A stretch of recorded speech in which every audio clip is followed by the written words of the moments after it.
네, 교양 체프를 진행하도록 하겠습니다. 제목은 여호와께서 주신 복. 말씀은 신명기 6장 22절에서 27절에 있는 말씀입니다. 신명기 6장 22절에서 27절까지의 말씀을 묵상하도록 하겠습니다. 여호와께서 모세에게 말씀하여 이르시되 아론과 그의 아들들에게 말하여 이르기를 너희는 이스라엘 자손을 위하여 이렇게 축복하여 이르되 여호와는 네게 복을 주시고 너를 지키시기를 원하며 여호와는 그의 얼굴을 네게 비추사 은혜 베푸시기를 원하며 여호와는 그 얼굴을 네게로 향하여 드사 평강 주시기를 원하노라 할지니라 하라. 그들이 이같이 내 이름으로 이스라엘 자손에게 축복할지니 내가 그들에게 복을 주리라. 아멘. 이 말씀 속에서 하나님은 어떤 분이신가? 하나님은 우리에게 어떤 복을 주시는가? 그리고 하나님은 우리가 세상에서 어떤 삶을 살기 원하신가를 엿볼 수가 있습니다. 그래서 하나님은 어떤 분이신가?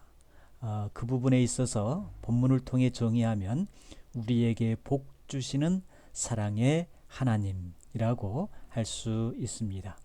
성경에 보면 하나님의 복을 받는 사람들이 참으로 많이 있습니다. 그 대표적인 사람이 아브라함, 이삭, 야곱, 요셉 등등 기록이 되어 있습니다.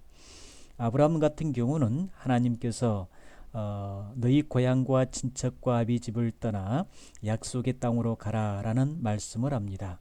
그러자 그 말씀에 조금도 의심하지 아니하고 순종하며 따라갔을 때에 그 결과로 큰 민족을 이루고 땅의 모든 족속들이 복을 받는 믿음의 조상이 되었습니다.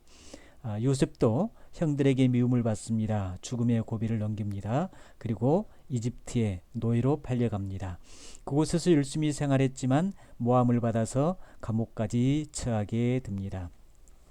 그의 인생은 한마디로 파란만장한 삶이었습니다. 하지만 하나님은 그를 통해서 이집트의 총리로 삼아 주었고 이스라엘이 기근으로 생존의 위협을 받게 되자 번성하는 복의 통로로 삼아 주심을 보게 됩니다. 이처럼 하나님은 당신의 백성들이 세상에서 고통과 근심이 없는 삶을 원하십니다. 그래서 이스라엘 백성들이 출애굽할 후에 본격적으로 광야의 길을 시작하게 되는데 제사장들을 통해서 하나님의 복을 선포하게 합니다. 그들이 어떤 환경이 있더라도 행복한 삶을 살게 하기 위함이라는 것이죠. 이스라엘 백성들은 과연 하나님의 어떤 복을 받게 되었는가? 하나님은 이스라엘 백성들에게 복을 전하라 라고 말씀하신 시기가 광야를 여행하는 시점이었습니다. 이스라엘 백성들은 출애굽한 후 모든 전열을 가다듬고 조직을 정비하고 광야를 통과할 준비를 하던 바로 그 순간 하나님은 아론을 통해서 복을 선포하게 하십니다. 광야를 여행하기 전에 가장 중요한 것은 하나님의 복을 받는 것입니다. 그 하나님의 복에는 여러 가지 의미가 내포되어 있습니다. 너희는 이집트의 삶을 청산하고 이제는 광야의 삶을 살게 될 것이다. 너희들이 그 광야의 삶을 살 때에 말할 수 없는 어려움과 고통을 당하게 되지만 두려워하지 말라. 너희를 향한 나의 계획은 광야의 고통 그 자체가 아니라 광야를 통과하는 복을 줄 것이고 약속의 땅을 소유하는 복을 경험하게 될 것이라는 메시지가 담겨져 있습니다. 그들에게 있어서 이 광야는 인생의 비극이 아니라 하나님의 복을 받는 과정인 것입니다. 그래서 22절 23절에 보면 여호와께서 모세에게 말씀하여 이르되 아론과 그의 아들들에게 말하여 이르기를 너희는 이스라엘 자손을 위하여 이렇게 축복하라 라고 명령하십니다. 축복하라는 말은 미완료 시제로 기록이 되어 있는데 이것은 계속적으로 복을 받을 것을 말씀해 주고 있습니다. 그 당시에만 하나님의 복을 받는 것이 아니라 앞으로도 계속해서 이 하나님의 복을 받게 될 것이란 말씀입니다. 그래서 이 복이란 단어를 살펴보면 하나님을 송축하다, 무릎을 꿇다, 은혜를 복주다, 풍성하게 하다라는 그런 의미가 내포되어 있습니다. 이 말 속의 의미를 생각해 볼 때 인간에게 있어서의 복의 근원은 어디로부터 오는가? 바로 하나님이라는 사실을 알게 됩니다. 하나님께서는 일방적으로 우리에게 복을 나뉘어 주셨습니다. 우리가 하나님께 복을 달라라고 이렇게 애원하고 간구하고 매달리는 모습을 보고서 복을 주는 것이 아니라 일방적인 복을 주신다는 말씀입니다. 그래서 아브라함이나 이삭이나 야곱의 삶 속에서 그들의 복을 받는 과정을 보면 하나님의 일방적인 복을 나눠주심을 느낄 수가 있습니다. 그래서 창세기 26장 12절에서 12절을 보면 이삭이 그 땅에서 농사하여 그 해에 100배나 얻었고 여호와께서 복을 주심으로 그 사람이 장대하고 왕성하여 마침내 고부가 되어 양과 소가 떼를 이루고 종이 심히 많음으로 블레셋 사람이 그를 시기하여 그 아버지 아브람 때에 그 아버지의 종들이 판 모든 우물을 막고 흙으로 메웠더라라고 기록해 놓고 있습니다. 이삭이 농사를 지었는데 그 해에 무려 100배의 엄청난 결실을 맺게 됩니다. 이 모든 것들은 하나님께서 일방적으로 나뉘어주신 복의 결과입니다. 그래서 기독교는 기복적인 종교가 아닙니다. 구하고 부르짖고 외친다고 해서 복을 받는 것이 아니라 하나님께서 일방적으로 우리에게 주시는 복, 그래서 그것을 가리켜서 강복이라고 얘기합니다. 그러므로 우리는 어떤 언어를 사용하며 살아야 하는가? 하나님이 우리에게 복을 빌어주신 것처럼 우리도 모든 사람들에게 복을 빌어주는 언어를 사용해야 합니다. 다른 사람에게 따뜻한 말, 지지와 격려하는 말, 위로하는 말, 용기를 주는 말, 칭찬의 말을 할 때에 결국 그 모든 언어가 그대로 이루어진다는 사실입니다. 그런데 보편적으로 보면 사람들은 칭찬하고 인정해주고 격려해주는 언어보다는 지적하고 비난하고 정죄하는 모습들을 볼 수 있습니다. 하나님은 우리에게 어떤 언어를 사용해 주셨는가? 성경에 보면 우리를 칭찬해주고 지지하고 격려하는 말씀이 주류를 이루고 있습니다. 그렇다면 오늘도 우리가 하나님의 그 말씀을 통해 느끼고 깨달을 수 있는 것은 하나님이 우리에게 지지와 격려와 사랑의 언어를 사용하심 같이 우리도 타인들에게 지지와 격려와 따뜻한 말을 하는 그런 언어의 습관이 중요하지 않을까 싶습니다. 그렇다면 이스라엘 백성들에게 하나님은 어떤 복을 나뉘어 주셨는가? 첫째는 그들을 지켜주시는 복을 나뉘어 주었습니다. 24절에 보면 여호와는 네게 복을 주시고 너를 지키시기를 원하며 라고 말씀합니다. 지켜주시는 복. 그래서 하나님은 이스라엘 백성들을 지켜주시는 복을 주시겠다라고 선포하라는 것입니다. 이스라엘 백성들이 광야를 여행할 때 가장 절실하게 필요한 것은 무엇일까요? 그것은 바로 하나님의 지켜주신 복, 보호라는 사실입니다.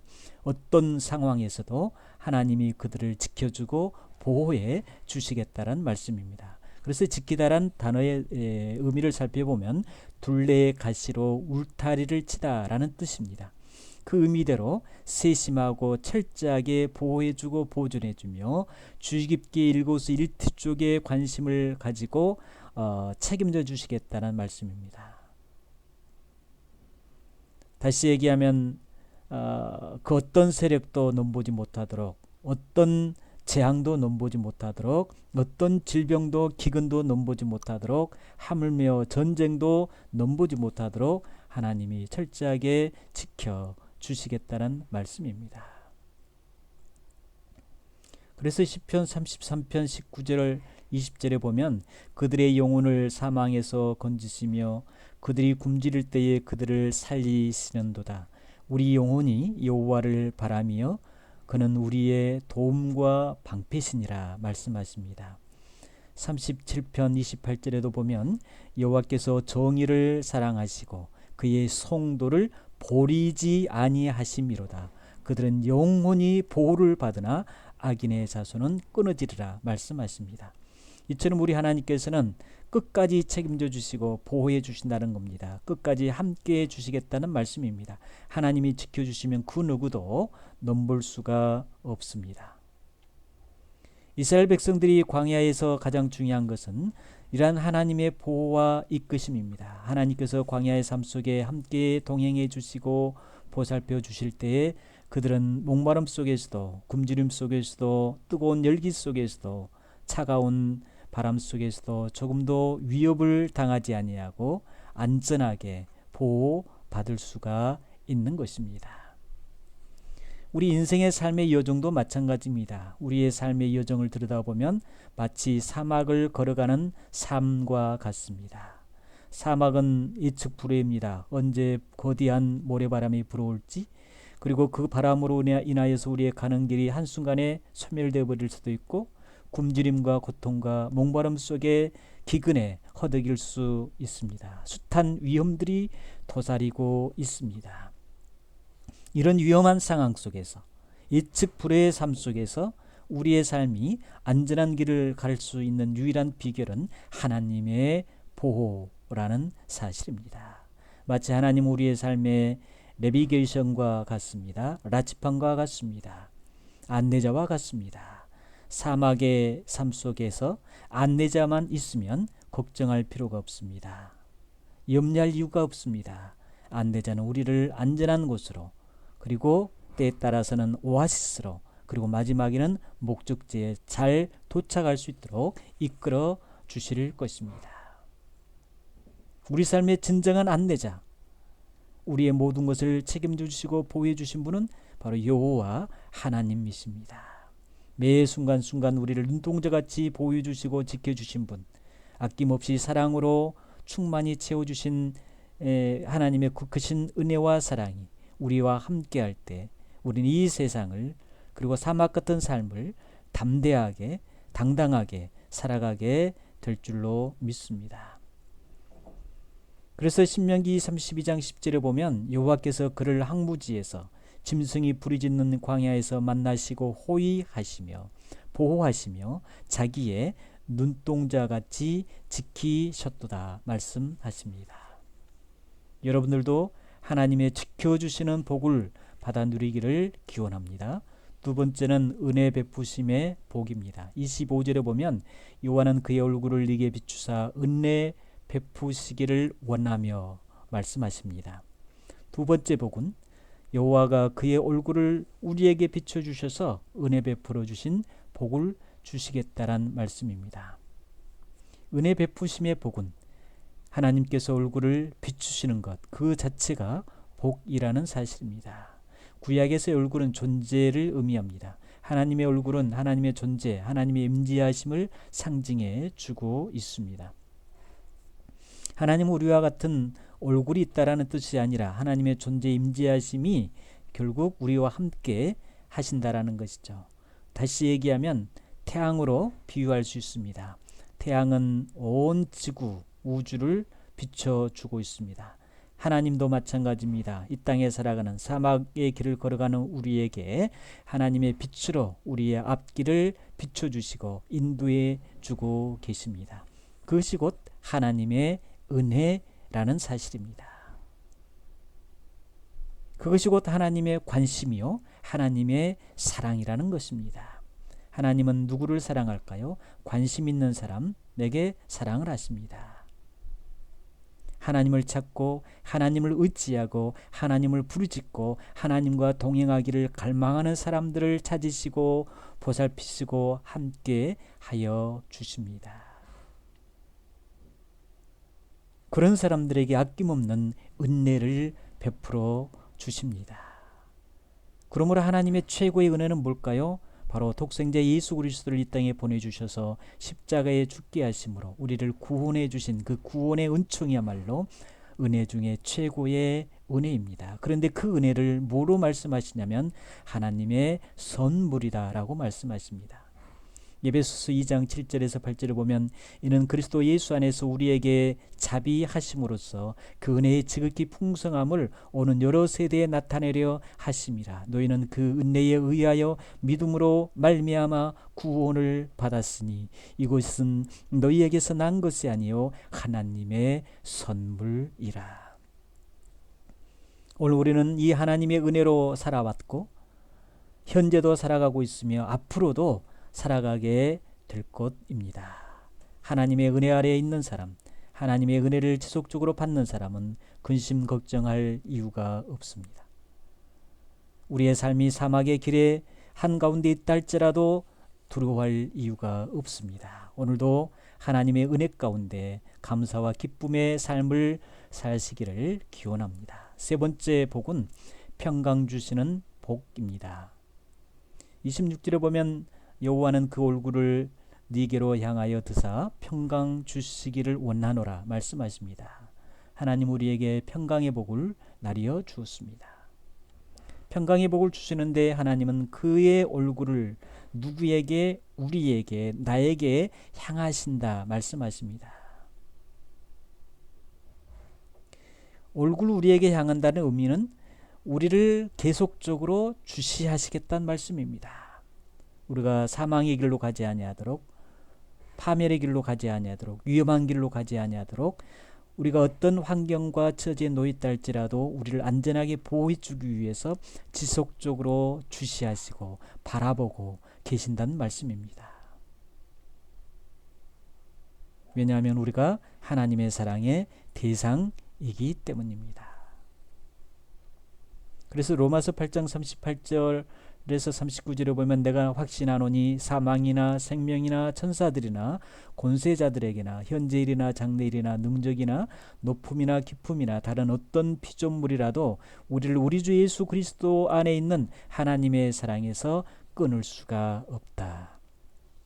왜냐하면 하나님의 얼굴이 우리를 지속적으로 바라보고 인도하시기 때문에 그 사랑을 그 누구도 끊을 수가 없습니다. 그래서 우리에게 주시는 복이 뭐냐? 평강을 주시는다는 말씀입니다. 평강이란 뜻은 우리에게 행복, 안전, 건강, 번창 등등의 의미가 내포되어 있습니다. 이것은 단순히 전쟁이 없는 상태, 곧 정막한 평화를 의미하지 아니하고 기쁨과 생애, 환희가 샘솟듯 솟아오르는 역동적인 평화를 가르쳐 주고 있습니다. 근심과 걱정이 없는 평강의 삶이야말로 복 중에 최고의 복이 아닐까요? 그런 복은 바로 예수 그리스도의 십자가의 사랑에 의해서 비롯된다는 말씀입니다. 하나님의 품 안에 있을 때, 우리 주님의 손 안에 있을 때 우리 안에 참된 평안과 기쁨이 넘쳐나게 될 것입니다. 그러므로 성경은 말씀하십니다. 그가 찔림은 우리의 허물 때문이요 그가 상함은 우리의 죄악 때문이라. 그가 징계를 받음으로 우리가 평화를 누리고 그가 채찍에 맞음으로 우리는 나음을 받았도다. 그의 십자가의 피로 화평을 이루사 만물고 땅에 있는 곳이나 하늘에 있는 곳들이 그로 말미암아 자기와 화목하게 되기를 기뻐하심이라. 이것을 너희에게 이르는 것은 너희로 내 안에 평안을 누리게 하려 함이라. 세상에서는 너희가 환난을 당하나 담대하라. 내가 세상을 이기었노라. 결론적인 말씀입니다. 우리가 세상의 모든 조건을 갖추며 산다 할지라도 마음이 공허하고 불안하고 두려움에 사로잡히면 그것은 행복이라 말할 수 없을 것입니다. 하지만 내 마음에 하나님께서 주신 이 세 가지의 복, 지켜주시고 은혜 나려주시고 평강을 주신 이 복이 가득하다면 우리는 어떤 환경 속에 있다 할지라도 마음의 평안과 기쁨과 자유함이 가득하게 될 것입니다. 사막 같은 삶을 산다 할지라도, 사막 가운데 길을 잃고 방황하고 있다 할지라도, 오아시스를 발견하지 못하고 있다 할지라도 하나님의 이 세 가지의 복이 우리의 마음속에 삶의 중심이 되어 있다라면 우리는 반드시 오아시스를 발견하게 될 것이고 길을 찾고 마지막 목적지에 도착하게 될 것입니다. 오늘도 하나님의 이 세 가지의 복이 여러분들의 마음속에 함께 하시기를 기원합니다. 세 가지의 복을 붙잡고 사막 같은 삶 속에서 승리하면서 매 순간순간 감사와 기쁨과 행복이 넘쳐나는 하루가 되기를 소망합니다. 감사합니다.